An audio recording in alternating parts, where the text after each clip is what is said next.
So, first generation entrepreneur who never shied away from experimenting in his life, from pioneering cable TV to building a successful media and entertainment company, UTV.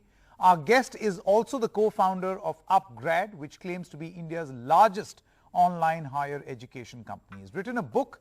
It's called Skill It, Kill It, Up Your Game. Mr. Ronnie Screwvala, thank you so much for joining us right here on this broadcast. Thank you for having me. Mr.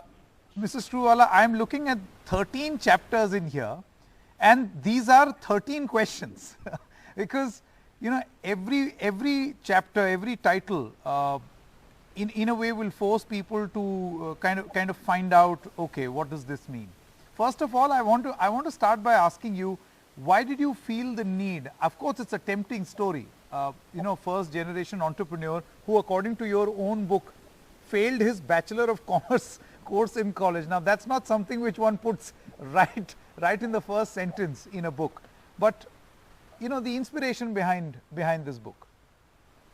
For the last 5 years, having been very closely attached and co-founding and building UpGrad, I think I've been in touch with graduates, people at the crossroad of their careers, working professionals from the ages group of 22 to almost 50 and 60. I think one is almost interacted with personally with almost 100,000 people. And the missing link for me, and not being critical about, was that a lot of people of ours focus on our hard skills but not on soft skills. And what I mean by soft skills, and I think specifically in India, our education system is great, strong, but doesn't create that competitive element that allows us to know soft skills. So many people took our courses, but they felt almost flunked when they came to interviewing or presenting themselves or being in a meeting room. How do you gain confidence?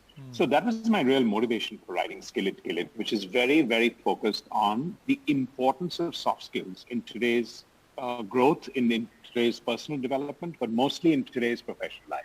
It's for managers, it's for leaders, it's for entrepreneurs, it's for CEOs, I think. And I wrote it in the first person, which is how I prefer to write things, sharing with a few examples. And I think that was really the motivation. Now, Mr. Screwvala, many people have written such books. I'm sure you're aware. They've written motivational books. There are motivational speeches out there.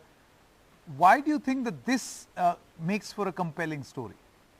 Because I'm not motivating, to be honest. I'm actually leveling with everyone. As you said from the opening sentence, who normally says, I flunked my BCom? The point is, we don't evangelize failure. We don't discuss our problems. So I think most of what I've written in there were part of the struggles I went through. So it's not much of a motivation. For many, it's a wake-up call. For many, it's a situation of relating to someone and relating to other examples that can make it go. I think there are no 3 C's and 4 D's and 5 F's of anything. I think it's about, here's what I think. What do you think? And maybe a few headline summaries. Correct. Mr. Screwvala, as the co-founder of UpGrad, how much of your experience initially of working in online higher education has forced you to understand that what you were forced to write was actually a big problem? In fact, people had the ability, but they did not know how to project themselves. Yeah, I mean, the simple answer is 100% of it. When I wrote my first book, and I'm an accidental author, by the way, but when I wrote my first book, it was because as an entrepreneur, I felt people don't discuss failures that often, which is why I wrote my first book.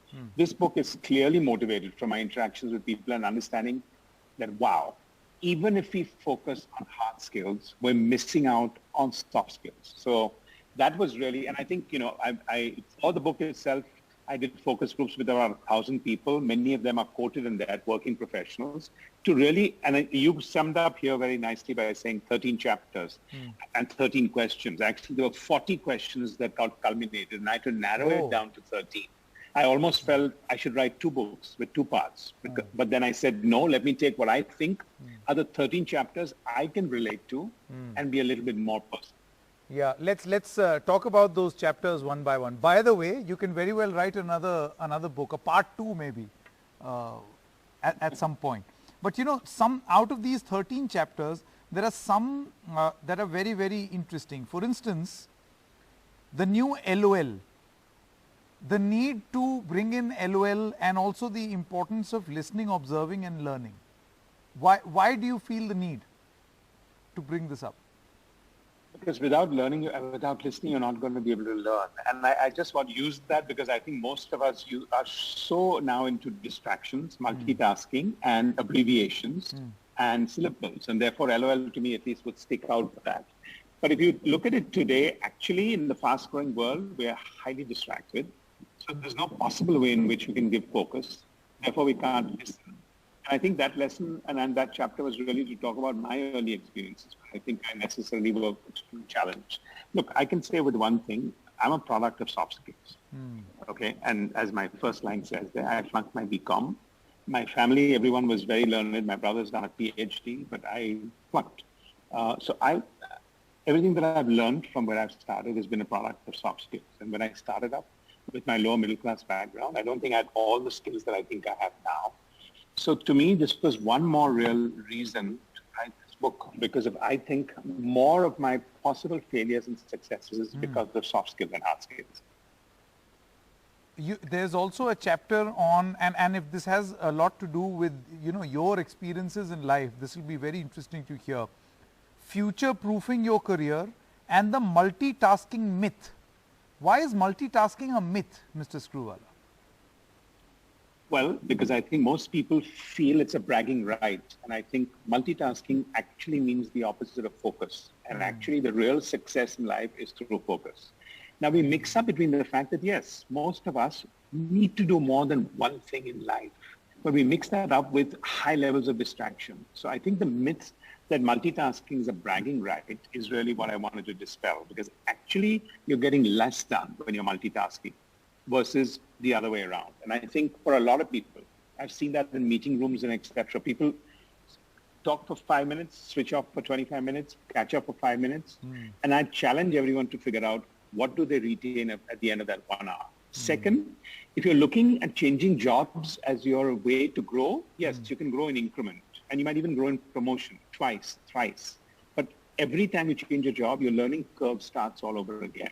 So I think those are my points that I wanted to sort of elaborate when I wrote that. Very interesting. And this coming from a man who has worked so closely in television, which by the way is all about multitasking. Right now, as we are broadcasting, you are aware of how broadcasting happens.